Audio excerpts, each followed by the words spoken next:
effected far-reaching economic and social reforms.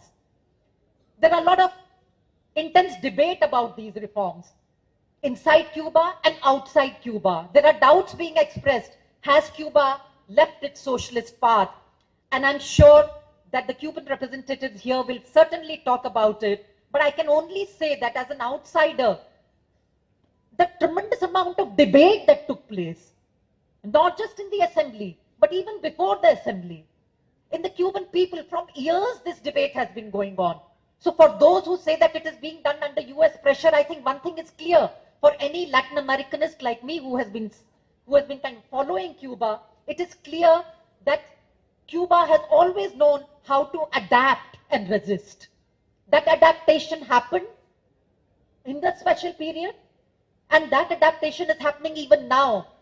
Undoubtedly, these 170 plus economic measures which have been taken will profoundly affect the economic and social structure of Cuba as it is today. In fact, Miguel Diaz-Canel mentioned after the National Assembly that he had thought, that the reforms were passed unanimously by the National Assembly of People's Power. And the president of Cuba said to the journalists that I was surprised because I had thought that they would be voting against it also.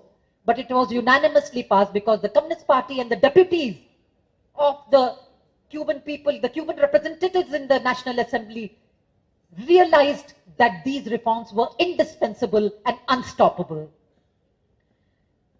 So,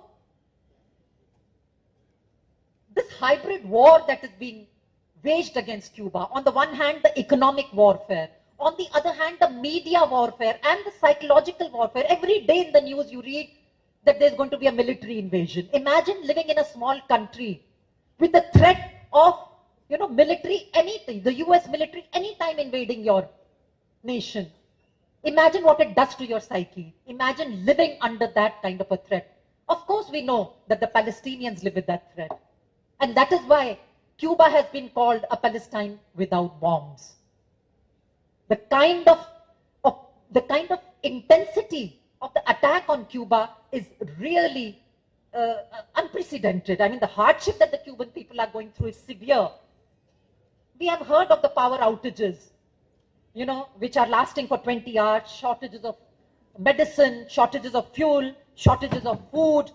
And then the Western media invokes all these scenes and say, look, socialism is failing. Look, the state has failed.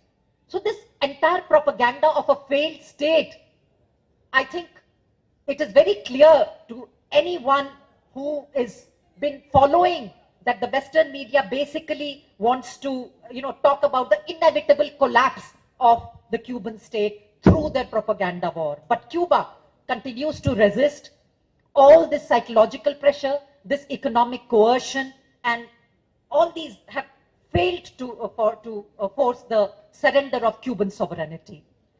The country is so small. It's a small, tiny island. So why does the US fear?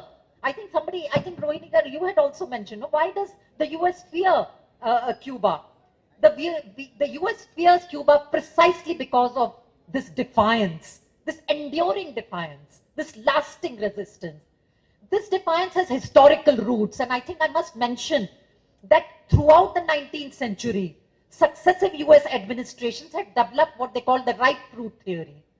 You see, most of the Latin American nations had got their independence by 1810, 1820. Cuba, Puerto Rico were the only two in Latin America which had not got their independence, and they got independence in 1898. And the US administration successive US administrations used to say that once Cuba gets independence from Spain, it will naturally fall into our lap. The ripe fruit theory. I can't say it in Tamil, but I'm sure that in Tamil it will sound wonderful when you say that, when the fruit will get ripened, it will fall into our lap. So that was the but the fruit did not fall into their lap. The fruit did not fall into the lap. The fruit grew its seeds within the island nation. And today we have a resilient, resistant Cuba, which is standing up to US imperialism. I must also say that while these are the historical roots of defiance in Cuba, it is equally true that the Cuban Revolution triumphed in 1959. And those were the times of McCarthyism.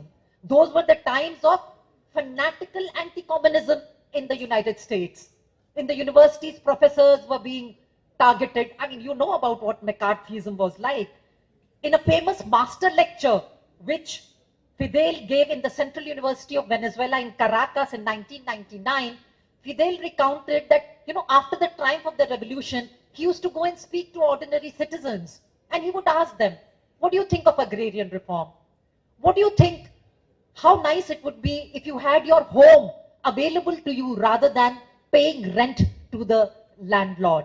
And do you agree that the banks which have the people's money should not be owned by private entities? They should belong to the people. And do you agree that these large factories, most of them are foreign owned, they should be owned by the people and produced for the people, and their products, the profits should go to the people? And people would say, yes, yes, yes, we agree with all your proposals. And then Fidel would say, so you agree with socialism? And no. Socialism, no. Because of these prejudices, socialism was a cursed word. And imagine, so let us not imagine that it was easy to build a socialist consciousness in Cuba just because the revolution had triumphed. And that is why Fidel has always called the revolution a work of art, a process rather than a finished product. So, how has tiny Cuba been able to develop its socialist, consciousness? Fidel said in one of the speeches, and I'm quoting him, in order to fight the US imperialism, what is needed is neither nuclear weapons nor great wars. What is needed is ideas. A revolution can only be the offspring, can only be born from culture and ideas. And that is why I'm really happy that the words to the intellectuals, has been made available in Tamil, because it's a foundational document of Cuban revolutionary cultural project. In 1961, it has been mentioned, we also saw it in the documentary, that the newly victorious revolution had launched this massive literacy campaign. Schools were closed, as Tamil Selvangaru was mentioning, that the schools were closed, the colleges were closed, and people went into the rural side, and in fact, Cuba became an international reference point for mass education. Cuba showed that a small country could invest heavily in education, in medicine, in culture, in international solidarity, and through these priorities, Cuba, being a small island, was able to spread its influence far beyond its borders. In this master lecture in the University of Caracas, Fidel said that people cannot be made revolutionary by force. Those who sow ideas don't need to repress the people. So for those who say that Fidel was a dictator, Fidel had this answer that we don't need to. You cannot be made revolutionary by force. An entire people cannot be made revolutionary by force. And that is why we find that Cuba invested heavily. I don't have time, I need to be finishing. But I'd just like to mention the Cuban Film School, the Cuban Casa de las Americas, which is a space for Latin American writers and artists, the Havana's International Book Fair. It has developed into one of the largest gatherings of authors and publishers. Even after the disintegration of socialist camp, in fact, after the disintegration of socialist camp, Fidel insisted on what he called the battle of ideas. And I think it's very important for us to translate some of those speeches, of Fidel on the battle of ideas. His main thing was that now we are living in the age of globalization and the battle has to be globalized. And do you know what he did? In 1999, he established the Latin American School of Medicine. The idea was that all these doctors who graduate out of free education from the Cuban medical school will go back to their countries and treat the poor people. So in 2026, I must tell you this figure, that in 2026, despite the kind of hardships that Cuba is facing, a total of 1,899 health professionals have graduated from the Latin American School of Medicine, including 1,160 doctors, 82 dentists, and 291 health technicians. These include 580 foreign students coming from 73 countries.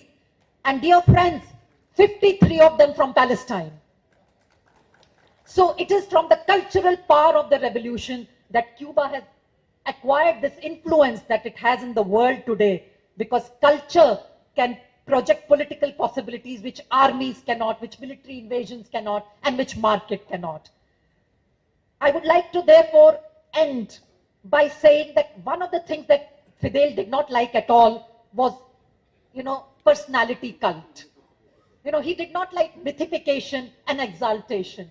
In fact, in my university, Jamia Millia Islamia, I remember that in 2007, our Vice Chancellor Mushirul Hassan, who had this project of naming the university's buildings after third world intellectuals, so we have an Edward Said Hall, we have a Noam Chomsky Hall, we have a Nehru Guest House, and near the Nehru Guest House, we have the Castro Youth Cafe. And Mushirul Hassan Sahab wanted the Cuban ambassador to come and inaugurate the Castro Youth Cafe. The Cuban ambassador said, we are very grateful, but sorry, we cannot participate in the inauguration because Fidel has said, we in Cuba do not believe in the personality cult. So much so that Fidel had said that after my death, no building, no streets, no statues, no busts of mine should be erected anywhere. And today in Cuba, there is none, no street, no Cuba. So there are no andhbhakts. I don't know if you use that word in Tamil. In North India, we use the word andhbhakt, means blind followers. There are no blind followers in Cuba. Those who admire Fidel are because Fidel believed in the collective spirit of the people. I'm now translating along with my colleague, Dr. Shalini, his speeches into Hindi. Fidel's speeches, interviews, reflections, I think are a storehouse of a person who dared to create a new model of Cuban socialism, which was not a copy of any other model. And I think that is why we should look at Fidel also as an intellectual of the global South. Today, Fidel's legacy is alive in all the trenches of resistance and in all the movements that are resisting the ravages of neoliberalism.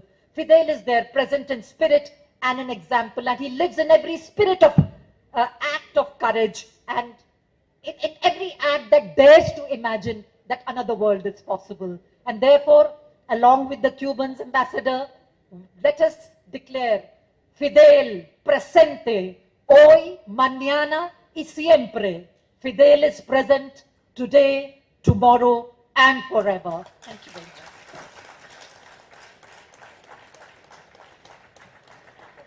நன்றி தோழர். உங்களை போன்ற பலரை நானும் தமிழ் உரைக்காக காத்திருக்கிறேன். அதற்கு முன்னால் நம்முடைய விழாவிற்கு வந்திருக்கக்கூடிய சிறப்பு விருந்தினர்களை சிறப்பு செய்யும் நேரம் இது. மரியாதைக்குரிய நம்முடைய புகைப்பட கண்காட்சியை திறந்து வைத்த முன்னாள் மாநிலங்களவை உறுப்பினர் அருமை தோழர் டி.கே. ரங்கராஜன் அவர்களுக்கு CP கிருஷ்ணன் அவர்கள் கௌரவப்படுத்துகிறார்.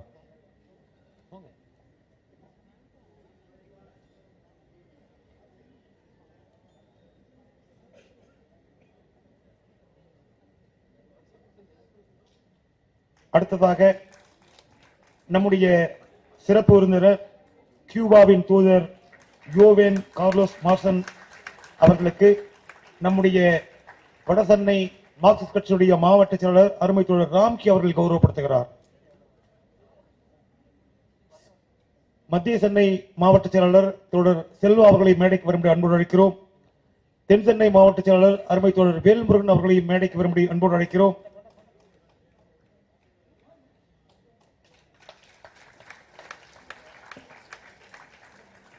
மரியாதைக்குரிய கோம்ஸ் அவர்களுக்கு செல்வா அவர்கள் கௌரவப்படுத்துகிறார்கள்.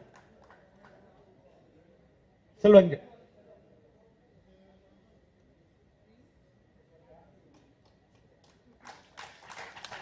கியூபாவிற்கான இந்திய தூதர் ராஜேஷர் அவர்களுக்கு தென் சென்னை மாவட்ட செயலாளர் அருமை தோழர் வேல்முருகன் அவர்கள் கௌரவப்படுத்துகிறார்கள்.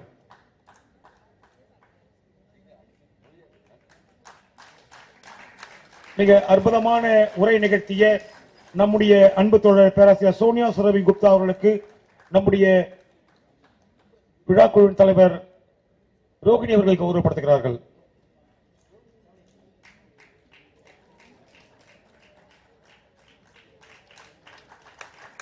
மார்க்சிஸ்ட் கட்சியினுடைய மாநில செயலாளர் அருமை தோழர் சண்முகம் அவர்களுக்கு 6 மணி நேரங்கள் கௌரவப்படுத்துகிறார்கள்.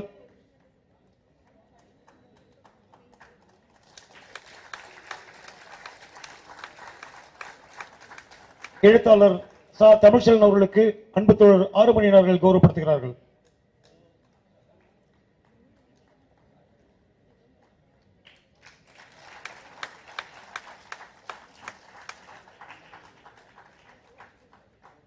உரையும் சவால் மிகுந்ததுதான், அதற்கான நேரமும் சவால் மிகுந்ததுதான். 5 நிமிடத்திலிருந்து 7 நிமிடத்திற்குள்ளாக அவருடைய உரையின் சாராம்சத்தை இப்பொழுது வேணுகோபால் அவர்கள்.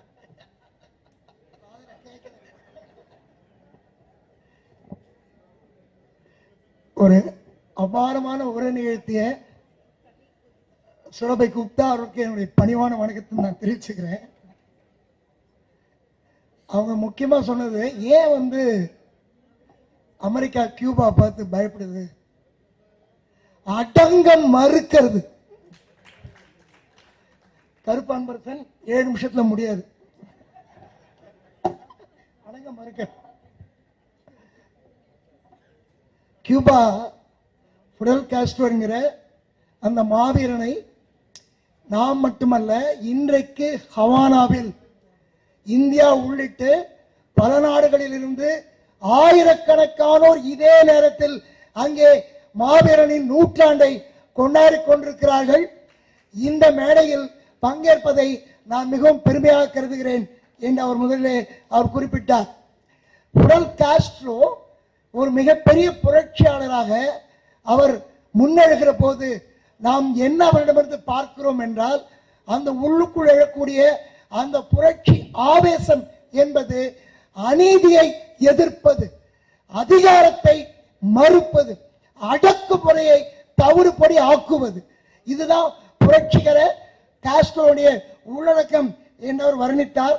அது மட்டுமல்ல, 1959 அங்கு புரட்சி நிகழ்ந்தது. அதோடு அது முடியவில்லை. தொடர்ச்சியாக அந்த புரட்சிகர மாவீரனுடைய அந்த எழுச்சிகர படைகள் அவருடைய உதவியால் தென்னாப்பிரிக்கா உள்ளிட்ட பல நாடுகளில் அந்த புரட்சிகளின் வளர்ச்சி வளர்ந்ததை அவர் விவரித்தார். மிக முக்கியமாக அங்கோலா அது விடுதலை ஆகுமா என்றிருந்த நேரத்தில் மிக நுட்பமாக அந்த படைகளை அனுப்பி அந்த புரட்சி அங்கே அங்கோலா என்கிற நாடு விடுதலை அடைந்தது. மட்டுமல்ல, தென்னாப்பிரிக்காவில் மிகப்பெரிய அந்த ஆட்சிக்கு எதிராக போராடி பல ஆண்டுகள் சிறையில் இருந்த ஒரு கருப்பின தலைவன் நெல்சன் மாண்டேலா தலைமையேற்கக்கூடிய ஒரு குடியாட்சி மலர்ந்ததிலும் ஃபிடல் காஸ்ட்ரோவுடைய பங்கு மகத்தானது என்று அவர் குறிப்பிட்டார். நான் வேகமா போறேன். அது மட்டுமல்ல, புரட்சிக்கு பிறகு கியூபாவில் கல்வியில், மருத்துவத்தில் அவர்கள் மாற்றிருக்கக்கூடிய சாதனைகள் என்பது மிகவும் முக்கியமானது. அது மட்டுமல்ல, உலக நாடுகளில் யாருமே சுற்றுச்சூழலை பற்றி கவலைப்படாத போது 1992 நாளை என்பது இல்லாமல் போய்விடும், இப்போதே இந்த பூ உலகை நாம் காக்க வேண்டும் என்று குரல் எழுப்பியவர் ஃபிடல் காஸ்ட்ரோ என்பதை அவர் குறிப்பிட்டார்.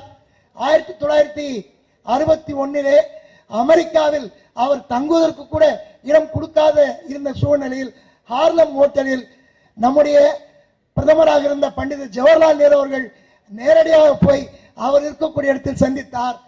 ஃபிடல் காஸ்ட்ரோவை பார்க்கிற போது, உங்களை பார்ப்பதற்கு எனக்கு 100 காரணங்கள் உண்டு, முக்கியமான காரணம் நீங்கள் ஒரு மிகப்பெரிய துணிச்சல்காரர் என்பதற்காகவே உங்களை சந்திப்பதில் நான் களிப்புறுகிறேன் என்று குறிப்பிட்டார்.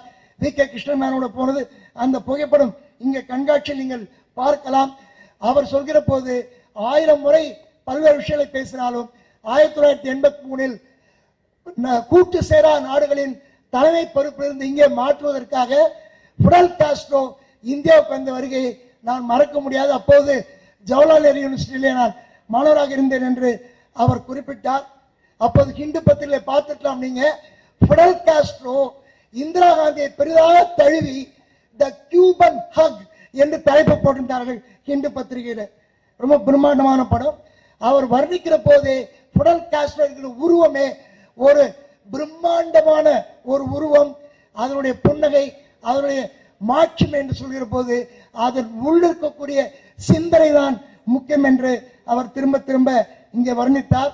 அதே போல கியூபா மிகப்பெரிய பொருளாதார நெருக்கடிக்கு உள்ளான போது இங்கிருந்து ஹர்கிருஷ்ணன் சிங் சுர்ஜித் மார்க்சிஸ்ட் கட்சியோட பொதுச் செயலாளராக இருந்த போது தோழர் எம்ஏ பேபி உட்பட அங்கே கொண்டு போய் கப்பலில் கரிபியன் பிரின்சஸ் என்கிற அந்த கப்பலில் போய் 10,000 டன் உணவுப் பொருட்கள் கொடுக்கப்பட்ட போது தோழர் காஸ்ட்ரோ சொன்னார், இது 10,000 டன் உணவுப் பொருள் அல்ல, 10,000 டன் ஒருமைப்பாடு, 10,000 டன் உங்கள் மக்களுடைய அன்பு, 10,000 டன் உங்கள் மக்களுடைய தோழமை என்றவர் கொண்டாடினார் என்றவர் குறிப்பிட்டார்.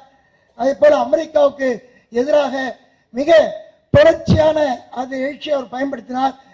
இப்ப கூட அண்மையில ஜனவரி மாதத்தில் மது அவர்கள் மிக மோசமான முறையில் நாட்டிலிருந்து கடத்தப்பட்ட பிறகு கியூபாவை அவர்கள் மிக மோசமாக எல்லா விதத்திலும் முற்றுகை செய்து கொண்டிருக்கிறார்கள். இப்போது எரிபொருள் முற்றுகை, ஒட்டுமொத்தமாக எந்த விதமான எரிசக்தியும் கிடைக்காத அவர்களுக்கு அவர்கள் தடுத்திருக்கிறார்கள். ஆனாலும் அவர்கள் நிலைத்து நிற்கிறார்கள். நீ எதை வேணுமானாலும் முற்றுகையிடலாம், உணவுப் பொருளை தடுக்கலாம், மருந்து பொருளை தடுக்கலாம், ஆனால் உள்ளிருந்து கனன்று கொண்டிருக்கக்கூடிய எங்களுடைய சோசியலிச சிந்தனையை, தத்துவத்தை உன்னால் முற்றுகையிட முடியாது என்று கியூபா மக்கள் சொல்லிக் கொண்டிருக்கிறார்கள். அதே போல இப்ப அவர்கள் எல்லாத்தையும் தடுத்தாலும் அதை எதிர்த்தவர்கள் போராடி கொண்டிருக்கிறார்கள். இன்னும் சொல்ல போனால் மூச்சு திணற வைத்துக் கொண்டிருக்கிறார்கள் என்கிற வார்த்தையை அவர் பயன்படுத்தினார். மருத்துவங்கள் எல்லாம் அறுவை சிகிச்சை உட்பட தடுத்து நிறுத்தப்பட்டிருக்கிறது. அங்கே மின் வசதி இல்லை, பல்வேறு பிரச்சனைகள் இருக்கிறது. ஆனாலும் உணவுப் பொருட்கள், கப்பல்கள் தடுக்கப்பட்டாலும் உள்ளிருந்தவர்கள் அந்த போராட்டத்தை நடத்தி கொண்டிருக்கிறார்கள் என்று குறிப்பிட்டார். அது மட்டுமல்ல, சோசியலிச சிந்தனையை முன்னெடுப்பதில் அவர் வளர்த்த அந்த தத்துவத்தின் அடிப்படையில் தான் அங்கே முன்னேறி கொண்டிருக்கிறது. ஒரு புரட்சியை வலுக்கட்டாயமாக உருவாக்க முடியாது என்று காஸ்ட்ரோ சொல்லுவார். அடித்து மிரட்டி எல்லாம் புரட்சி கொண்டு வர முடியாது. ஒரு கருத்தியல் தளத்திலிருந்து தான் அது வளர்த்தெடுக்கப்படுவது. ஆகவேதான் அதை உடைத்தெறிய முடியாது என்பதையும் அவர் இங்கே விளக்கினார்.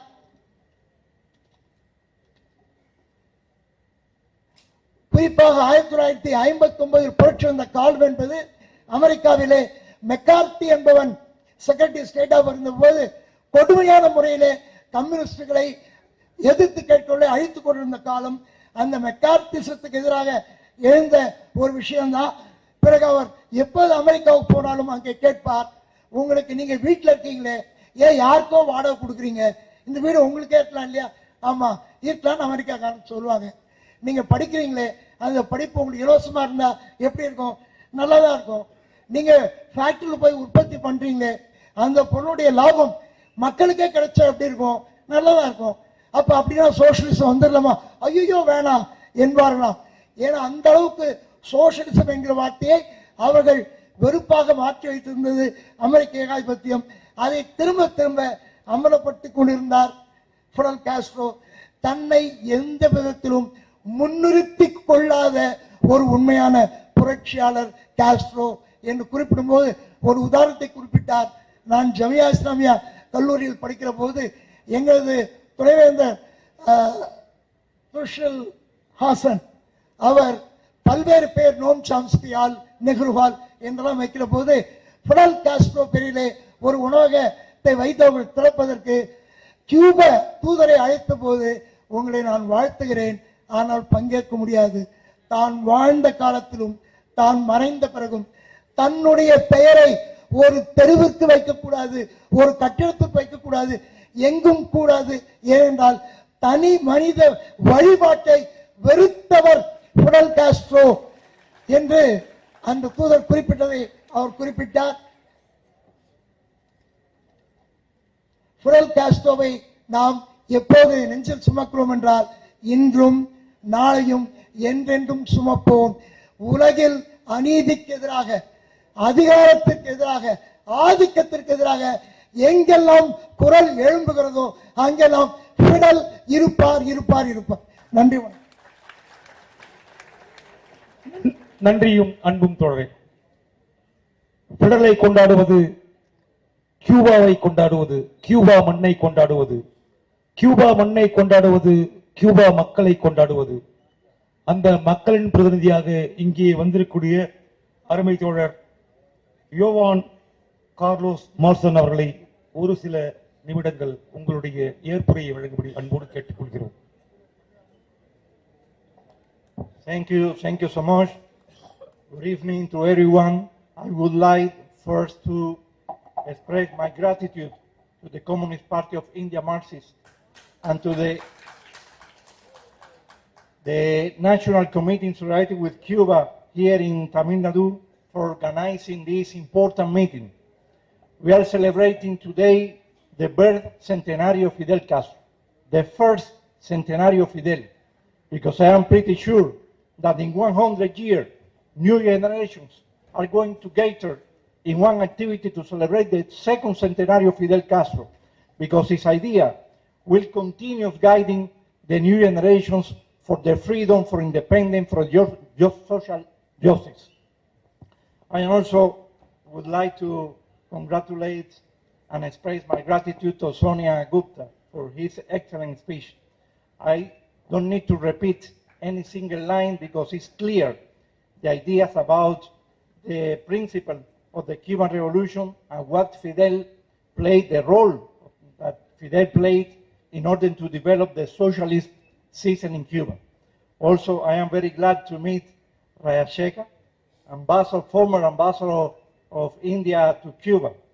And a few weeks ago, 2 or 3 weeks, he sent me a very important article that he wrote, very concerned about the situation in Cuba, but also very committed to find solutions to our current problems, including in this article the idea how to strengthen the cooperation between Cuba and India, specifically in renewable energies, in order to upgrade or to overcome the current situation that we are facing in our country. Fidel for Cubans is not a name, even is not a person. Fidel is a moral reference to all the Cuban revolutionaries. Every day when we wake up, we think our first thought is to Fidel. What can we do in order to continue facing the imperialism, in order to assure the victory over all this policy of aggression, hostility towards our country? And the current Cuban generations are guided by his ideas. But Fidel's thoughts are more important now than ever, because the current situation that we are facing in Cuba is under unprecedented limits. Not ever before Cuba has been submitted to this strong economic, commercial, financial, and media war against our country. Because this administration in the United States is guided by some extreme right concepts. They are disregarding the international law. They are not taking care of the international law or the principle contained in the United Nations chapter, the respect for the self-determination, the territorial integrity of the countries, the right of self-determination of the country to their political, economic, and social system. But also they are guided by the idea, this concept that they have developed, peace through force. What does it mean, peace through force? It reminds me the time of the Roman Empire, to conquer territory, to submit people, to make new slaves, you know. And we cannot accept it. The world cannot accept it. I'm not talking about Cuba. Not any other country could accept the concept of peace through wars. Also, this concept of the Monroe Doctrine that they are recovering now. The Monroe Doctrine means that the Western Hemisphere is under the zone of influence of the US, and all the strategic resources of the Western Hemisphere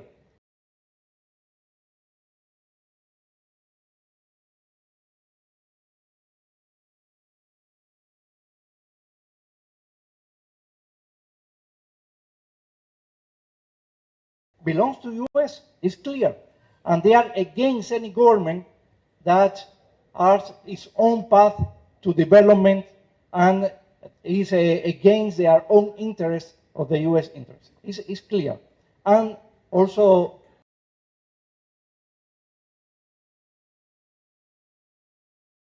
Dr. Sonia mentioned the new McCarthyism that they are developing now. They said that Cuba is the capital of the communism in the 21st century. Well, they are using this pretext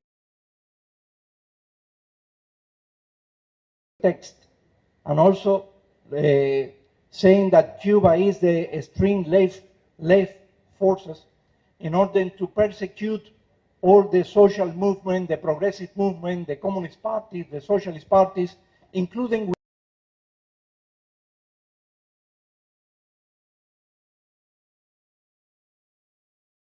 within US. It's in a message. This message is mainly within US to the different forces in US that are facing this extreme right government in his country. It is the different ideas that is guiding this administration, and why they are trying to strengthen the blockade towards Cuba. Nowadays, we are suffering, as you know, different, more than 100 measures that has been taken during this administration in less than 1 year.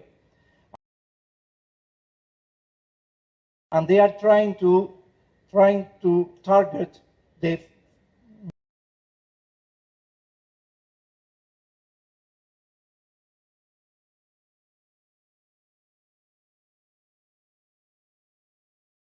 main income, financial income of the Cuban economy. We are talking about, for example, tourism. Before COVID, we were almost to reach 5 million visitors in Cuba. And now, this year, we are not going to reach 1 million because of all these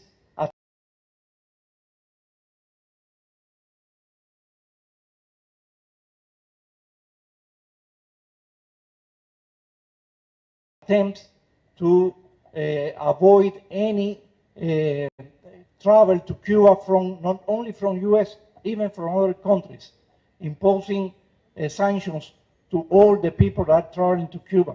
That is against the right of the US citizens, but also to the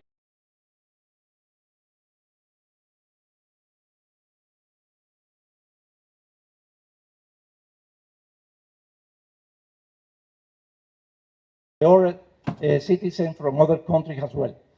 There, as was explained here, they impose a blockade to all supply to Cuba. And the oil supply means less electricity power. And we are suffering these blackouts in our country.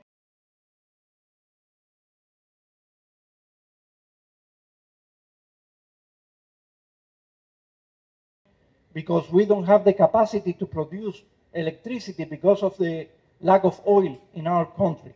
We were depending from import oil from Venezuela, from Mexico, from Russia. They made this military aggression to Venezuela, the illegal military aggression to Venezuela,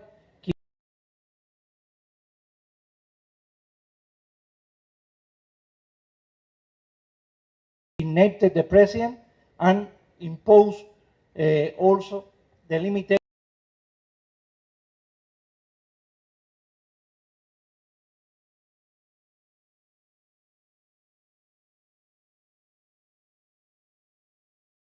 to sell oil to our country. Also in Mexico, in the case of Russia, they are threatening with 25% of tariff to those countries who sell oil to Cuba. And the situation that we are facing today with lack of oil and the electricity supply has a huge impact in all the Cuban society. We are talking, for example, about the healthcare system in Cuba.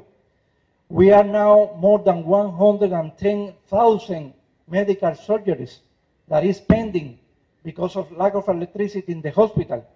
We have the infant mortality that we always have been very proud because we have the rate of from 4 to 5% per 1,000 births in Cuba is better than the US and many other Western countries, and today is almost 10%. We are talking about human life that we cannot save because of the policy. Or for example, the survival of those children living with cancer that require some treatments before was 85% and today is 65%. So drove 20 points, and we are talking also about life and many others, because the sanctions doesn't affect the leaders or the member of the party or the member of the government, affect all the society, and mainly pregnancy women, children with things, people with some chronic disease that are suffering the consequence of this policy. So what is the scenarios they are looking for, the US? I am asking myself. First, well, they are looking for a color revolution in Cuba. You know, the people cannot resist the pressure of this economic situation, and they are going to mobilize against the government. At the same time, they are developing a media campaign trying to focus our government like a responsible for this situation that the people are suffering. It's a double standard speech, because you cannot suffocate the economy of Cuba and then you say that the government is responsible for this situation that we are suffering. But the people of Cuba is very clear that the main responsibility of the situation that we are suffering now in Cuba is the blockade from the US, because the people understand very well what the revolution has meant for them. The revolution has, as was mentioned, the right for education, for health, the right for housing, the right for practicing sport, the culture, the dignity of a country, to have a job, the equal gender, the gender equality in the country, against all this policy of racism that was developed in Cuba before the revolution. So the Cuban revolution means social justice to everyone.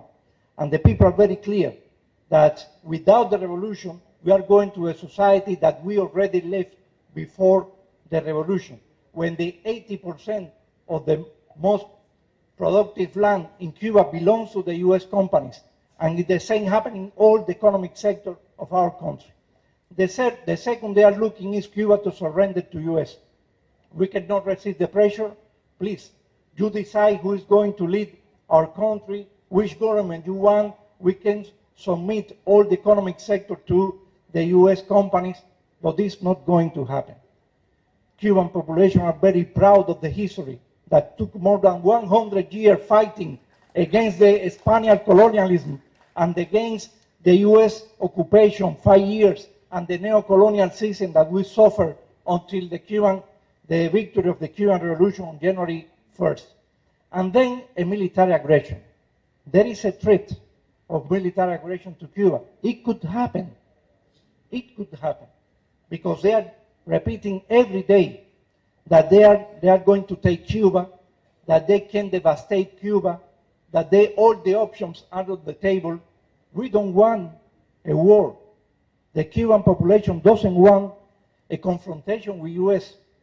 We are prepared to any scenario. Nobody can think that Cuba is looking for the peace and not prepared for a war. We are prepared, but we are not looking for a war. It's clear. When Sonia mentioned the military aggression to Venezuela, the way they kidnapped the legal president Nicolás Maduro and his wife, 32 Cubans fell in combat, confronting the US military aggression. They fulfilled their duties to protect the life of the president Nicolás Maduro. Imagine what could happen in Cuba with million people with weapons defending our homeland. These people that are determined even to die if it is necessary in order to preserve our independence. So they should think on this, because a war against Cuba will mean to lose many human lives, Cubans.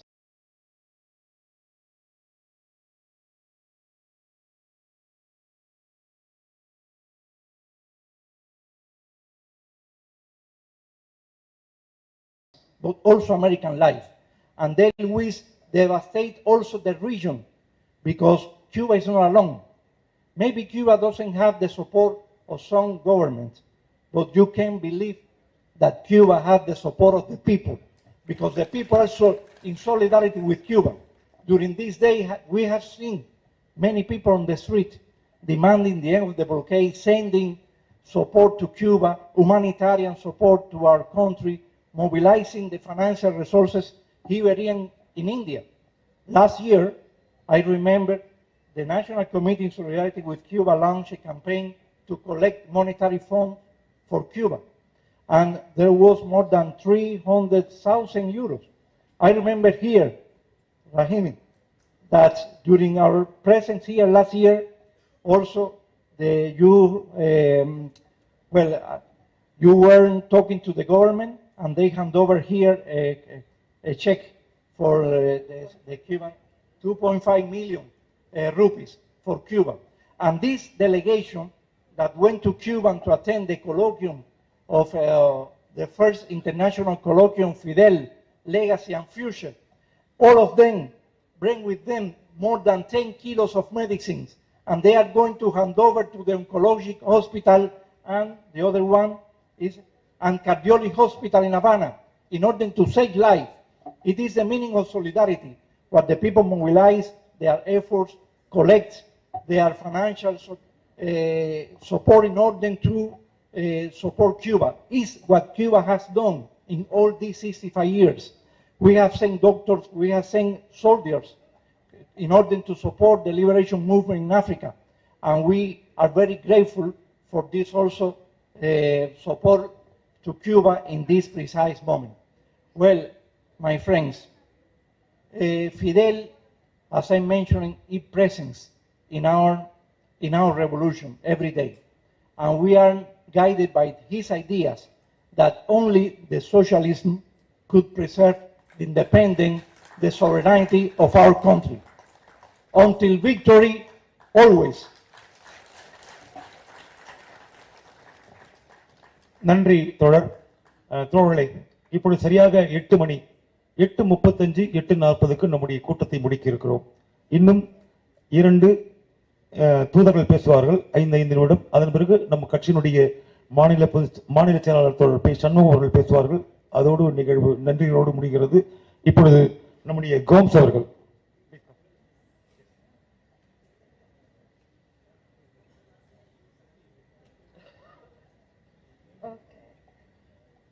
I would like to thank once again to the organizers for the opportunity to gather this night with all of you, friends of Cuba who has stood alongside Cuba in difficult times like this time we are facing.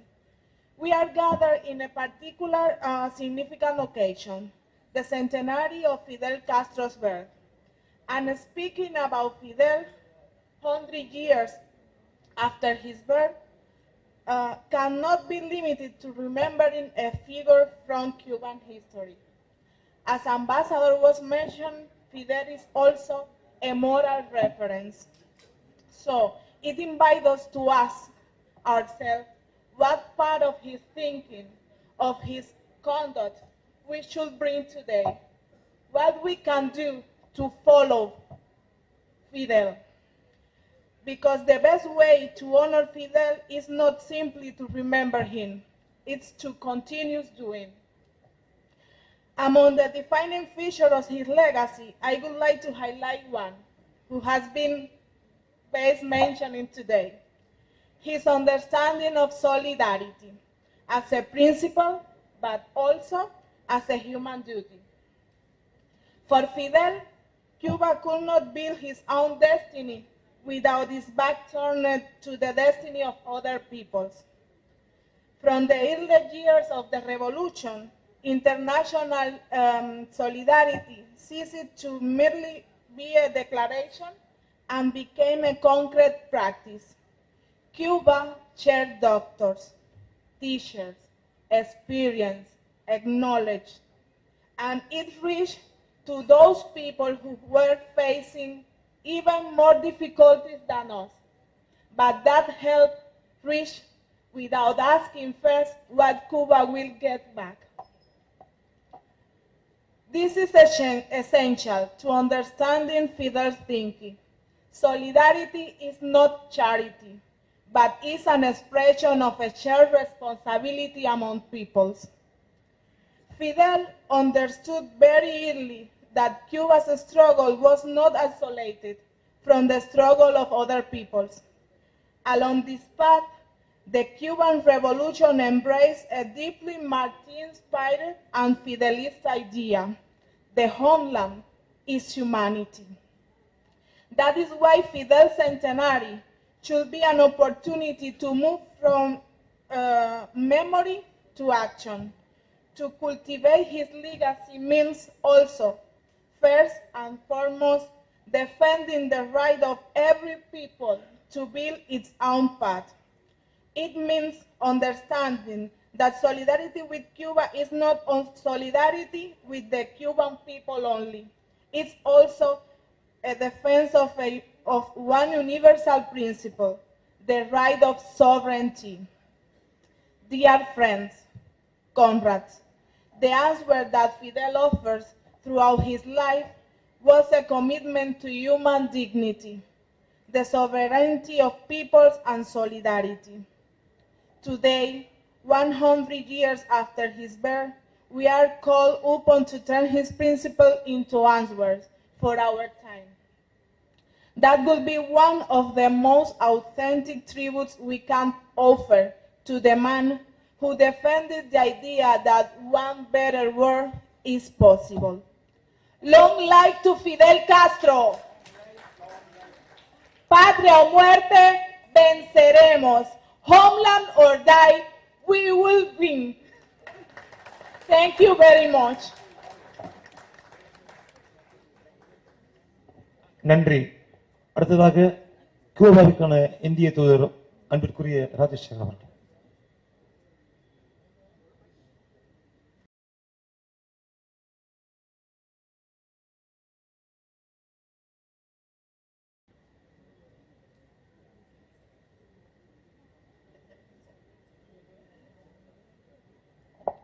Savaku Vanakkam. There have been wonderful speeches. I fully understand, greatly enjoyed, and I don't want to stand between you and Sapat, dinner.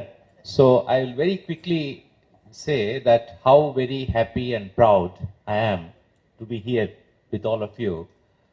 It takes the courage of a land of its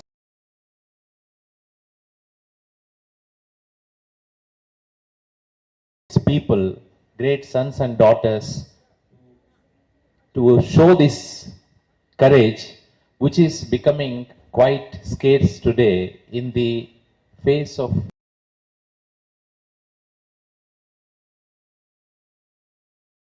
bullying that we see day in and day out in the current tumultuous geopolitical situation. So heartily congratulate President Rohini and the excellent organization team and the National Solidarity Committee for Cuba.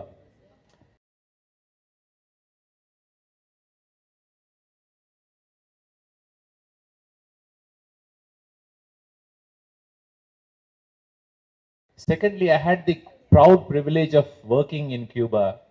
So I had a couple of personal anecdotes and experiences, perhaps they may be of interest to you.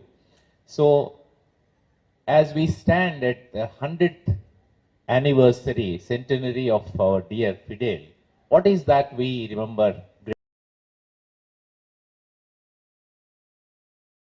greatly? So Fidel has proved by example that what a self-determination of a nation can be in terms of human development whether it is nutrition, healthcare, education, culture, and sports. In all these places, in all these domains that Cuba has demonstrated excellence with lowest capital investment, highest outcomes. Even the adversarial US in its Congressional Health Committee has had to admit that in certain areas Cuba has produced excellent results in healthcare.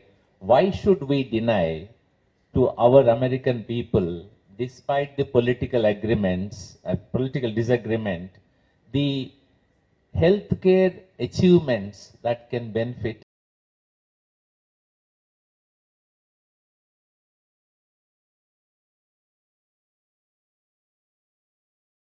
American people? That has been the excellence. But there are, political differences and ups and downs. This is one thing. But despite all these things, during Fidel's, while he was still alive, there was one thing that is very striking. 20 years ago, without knowing all these things that I'll be going to Cuba, I was telling a story, bedtime story to my daughter, that once upon a time in a forest, there was two friends, ant and elephant.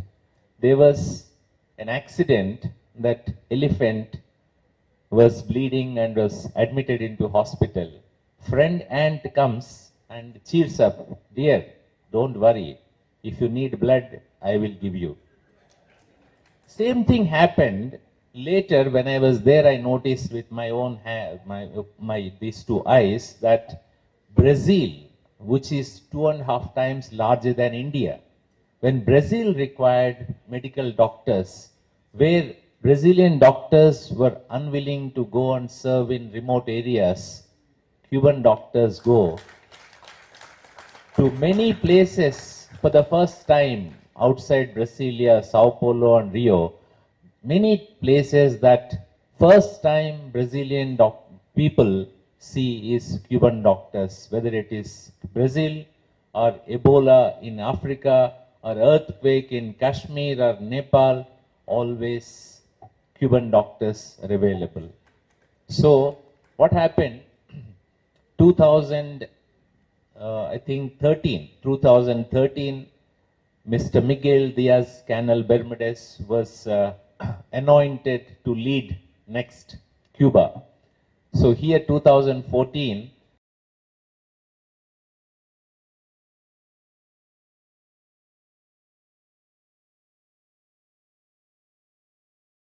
BJP government came to power. And I always used to encourage the Cuban government in Havana, saying that friendship between India and Cuba, despite our long distance and very many differences, has transcended both time and space. So one day I was called to the Foreign Office and asked, Ambassador, you keep talking very pleasant things about India, Cuba. Do you think you can make your BJP government host our Miguel Diaz-Canel Bermudez, who is going to be the next vice president of the country? It is not an easy job because it is here socialist and here it is the rightist government.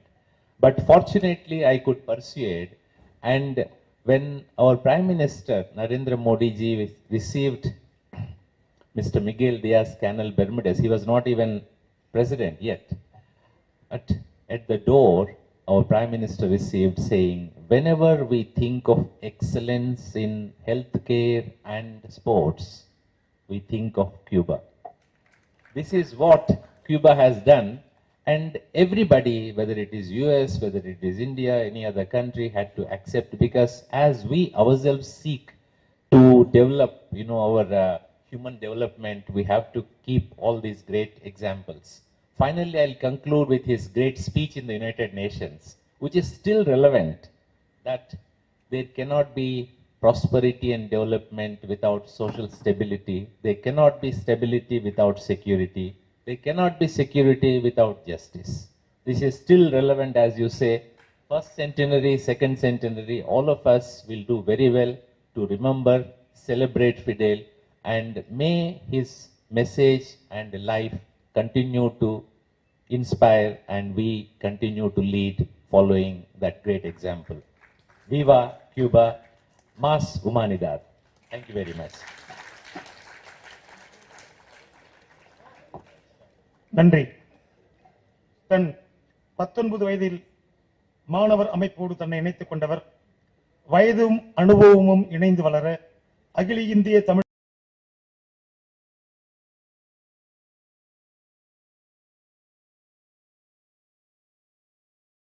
விவசாய கூலிகள் இயக்கத்தை தமிழ்நாட்டில் வளர்த்திருப்பதிலும் மலைவாழ் மக்கள் பழங்குடியினர் அனைவரையும் அணிதிரட்டி அவர்களது வாழ்விடங்கள் மற்றும் வாழ்வியல் உரிமைகளுக்கான போராட்டங்களை தொடர்ந்து நடத்தி பல வெற்றிகளை பெற்றதிலும் மிக முக்கியமான பங்காற்றியவர் நம்முடைய அன்பு தோழர்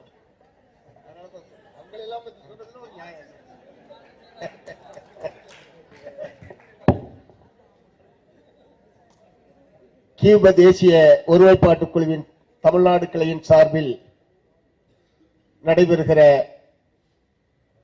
உண்மையான புரட்சி தலைவர்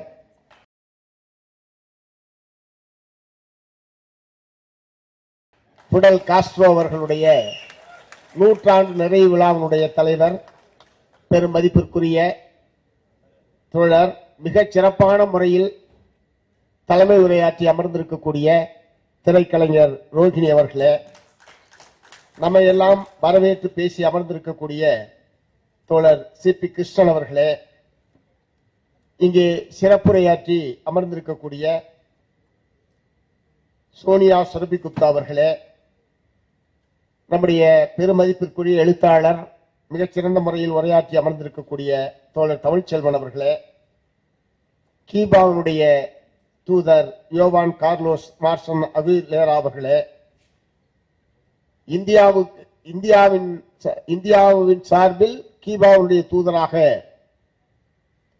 இருந்து சிறந்த முறையில் பணியாற்றி இங்கே நம்முடைய நிகழ்ச்சியிலே கலந்து கொள்வதற்காக வருகின்றிருக்கக்கூடிய ராஜசேகர் அவர்களே, நிறைவாக இங்கே நன்றி கூற இருக்கிற இந்த தேசிய ஒருமைப்பாட்டு குழுவினுடைய தமிழ் மாநில செயலாளர் தோழர் ஆறுமுகன் ஐனார் அவர்களே, மிகச் சிறப்பான முறையில் இந்த நிகழ்ச்சியை ஒருங்கிணைத்துக் கொண்டிருக்கக்கூடிய எழுத்தாளர் கருப்பு அன்பரசன் அவர்களே, சோனியா குப்தாவினுடைய உரையை வீரியம் குறையாமல் இங்கே மொழியாக்கம் செய்த தோழர் வேணுகோபால் உள்ளிட்ட அனைத்து தோழர்களுக்கும் மார்க்சிஸ்ட் கம்யூனிஸ்ட் கட்சியின் மாநில குழுவின் சார்பில் என்னுடைய அன்பான வணக்கங்களை முதலில் நான் தெரிவித்துக் கொள்ள விரும்புகிறேன். எல்லா கம்யூனிஸ்டுகளுமே விரும்புவது சுரண்டலற்ற ஒரு சமுதாயம் உருவாக வேண்டும் என்பதுதான் நம் அனைவருடைய விருப்பமும் கனவும்.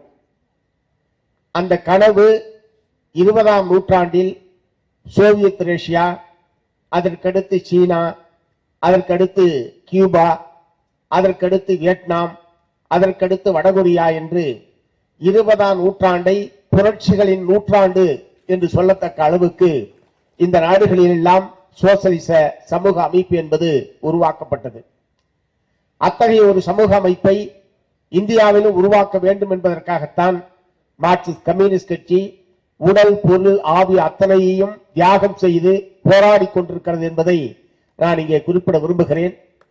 சோசலிச கியூபாவை நாம் கொண்டாடுவதும், தோழர் பிடல் காஸ்ட்ரோ அவர்களுடைய நூற்றாண்டை நாம் கொண்டாடுவதும் நிச்சயமாக உலகம் முழுவதும் இருக்கக்கூடிய கம்யூனிஸ்டுகளுக்கு அல்லது இந்தியா முழுவதும் இருக்கக்கூடிய கம்யூனிஸ்டுகளுக்கு மிகப்பெரிய உத்வேகத்தையும் உற்சாகத்தையும் தரக்கூடிய தலைவராக பிடல் காஸ்ட்ரோ அவர்கள் என்றென்றைக்கும் விளங்கிக் கொண்டிருப்பார் என்பதை நான் இங்கே பெருமையோடு குறிப்பிட விரும்புகிறேன்.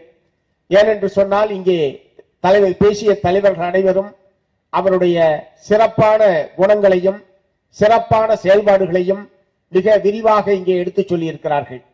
அவர் மாணவர் பருவத்தில் அரசியலில் நுழைந்து இளைஞராக இருக்கிற போதே புரட்சிக்கு தலைமை தாங்கி புரட்சியையும் வெற்றி பெற செய்தவர் தோழர் பிடல் காஸ்ட்ரோ அவர்கள்.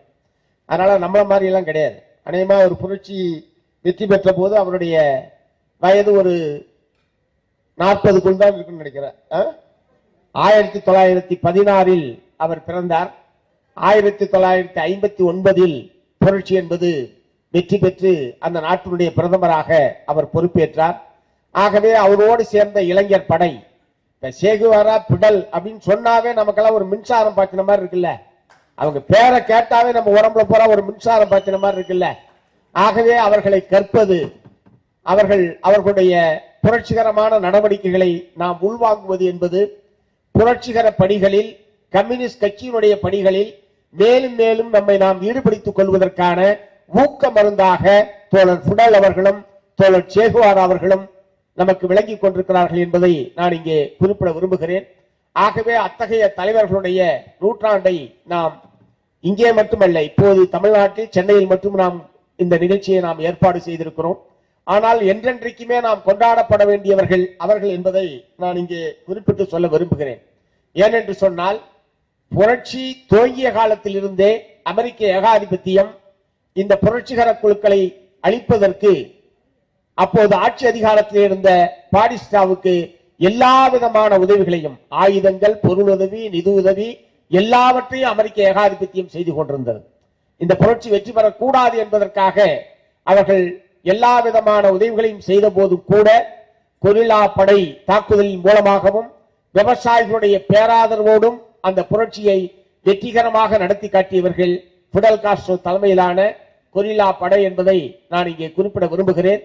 ஆகவே அப்போது துவங்கி புரட்சி வெற்றி பெற்று ஆட்சி அமைந்ததற்கு பிறகும் இன்றைய தேதி வரை என்னென்ன வகையிலெல்லாம் இந்த கீபாவை அடக்கி ஒடுக்க முடியுமோ அல்லது இடையூறுகளை செய்ய முடியுமோ, என்ன எல்லா விதமான தடைகளை விதிக்க முடியுமோ அத்தனையையும் அமெரிக்க ஏகாதிபத்தியம் செய்து கொண்டிருக்கிறது. பொருளாதார தடை, வர்த்தக தடை, இப்போது எரிபொருளே அந்த நாட்டுக்கு கொடுக்க கூடாது என்கிற தடை, இத்தனை தடைகளையும் தாண்டி அந்த நாடு வாழ்ந்து கொண்டிருக்கிறது, கம்பீரமாக நின்று கொண்டிருக்கிறது என்பதுதான் நமக்கெல்லாம் ஆச்சரியமும் உற்சாகமும் தரக்கூடிய ஒரு நிகழ்வாக இருக்கிறது. ஏன் இவ்வளவு அமெரிக்க ஏகாதிபத்தியம், ஏன் அந்த கீபாவுக்கு எதிராக இவ்வளவு கடுமையான நடவடிக்கைகள் எடுக்கிறான் என்று சொன்னால், கீபாவை எப்படியாவது மண்டியிட செய்ய வேண்டும் என்பதை தவிர வேற எதுவும் கிடையாது. அங்கிருந்து என்னத்தை எடுத்துட்டு போறான். இந்த நாடு ஒரு சின்னஞ்சிறிய நாடு, மொத்தமே 120 லட்சம் மக்கள் தொகை கொண்ட நாடு, ஒரு தீவு, ஒரு அழகான தீவு. அந்த தீவிலிருந்து அவனால் என்ன எடுத்து செல்ல முடியும்?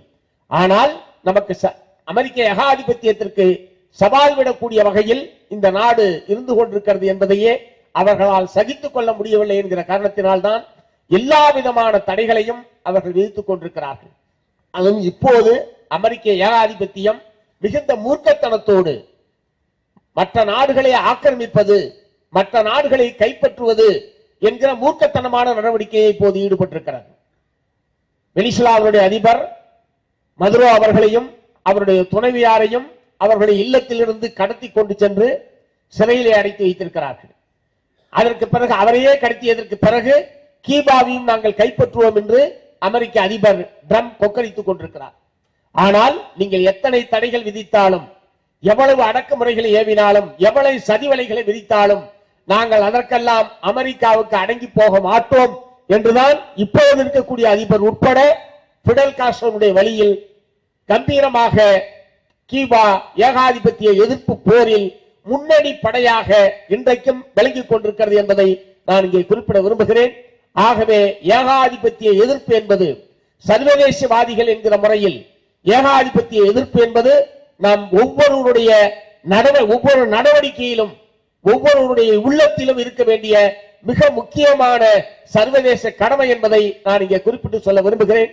அதைத்தான் தோழர் பிடல் காஸ்ட்ரோ அவர்களும் லெனின் அவர்களும் சேகுவாரா அவர்களும் நமக்கு வழிகாட்டிகளாக இருந்து அவர்களுடைய காலத்தில் அதை வெற்றிகரமாக நடத்தி இருக்கிறார்கள்.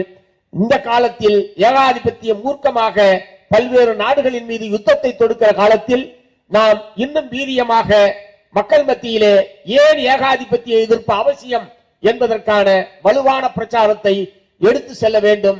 அது ஏதோ ஈரானில் நடக்கக்கூடிய யுத்தம், ஈரானுக்கும் நமக்கு என்ன இருக்கிறது என்கிற முறை